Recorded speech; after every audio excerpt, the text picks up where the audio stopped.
जय गुरुजी, शुक्राना गुरुजी, सारी संगत को जय गुरुजी।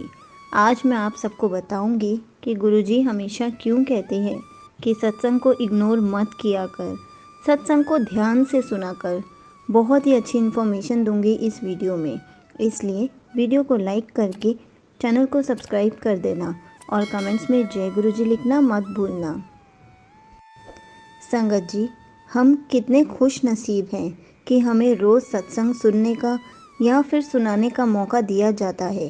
गुरुजी हमेशा कहते हैं कि अपने सत्संग हमेशा सुनाया करो, मेरी वडियाई किया करो। जैसे ही आपको कोई सत्संग सुनाने का मौका मिले तो हमेशा आपको सत्संग सुनाने चाहिए, क्योंकि हम बहुत खुश नसीब हैं कि हमें सत्संग सुनने और सुनाने का मौका मिलता है। इसी पर मैं आपको एक छोटा सा सत्संग सुनाती हूँ। सत्संग का प्रोग्राम ख़त्म हो चुका था, तभी वहाँ कैंटीन में एक नवविवाहिता बिटिया आई और फ्रूटी पर उंगली रखकर इशारा किया। फिर एक बिस्किट के पैकेट पर हाथ रखकर इशारे से कीमत पूछी दुकानदार से। दुकानदार ने भी इशारे से ही कीमत बता दी, क्योंकि वो ना तो सुन सकती थी और ना ही बोल सकती थी। उसने दूर खड़े अपने पति को ताली बजाकर बुलाना चाहा, पर असफल रही। मुस्कुराकर उसने दुकानदार की ओर देखा।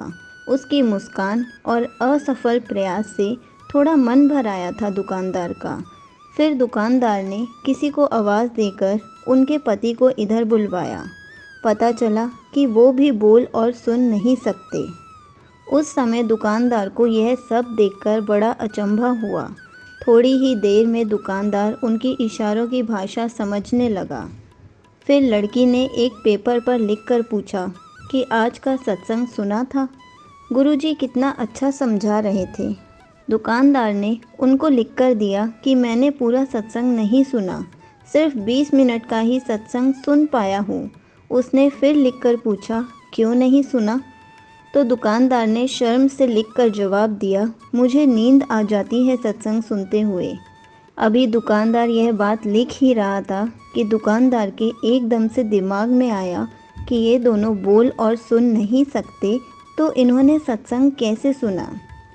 दुकानदार ने लिखकर पूछा, आप दोनों तो बोल और सुन नहीं सकते, तो फिर आपने सत्संग कैसे सुना?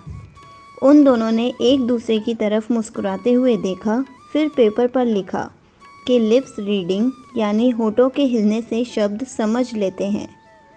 ओ मेरे सद्गुरु! दुकानदार के बदन के रोंगटे खड़े हो गए।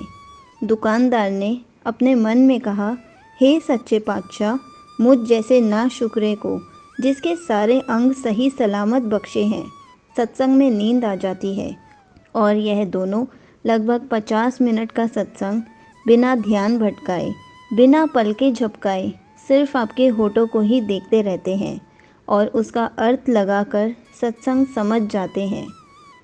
दुकानदार के मन को जैसे कोई ज़ोर से चाबुक मार रहा था। सिर्फ उन दो प्यारी सी रूहों को देखता रह गया, जो बिना एक लफ्ज़ बोले ही इतनी बड़ी सीख दे गए, और आपस के नोक झोंक करते हुए वो दुकानदार की आंखों से धीरे धीरे ओझल हो गए।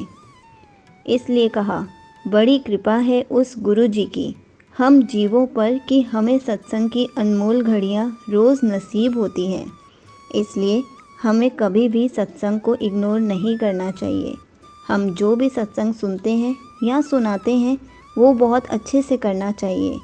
हमें ध्यान लगाकर सत्संग को सुनना चाहिए और बहुत अच्छे से गुरु जी की वडियाई करनी चाहिए। अगर आपको गुरु जी से रिलेटेड कुछ भी पूछना है तो आप कमेंट्स में पूछ सकते हैं।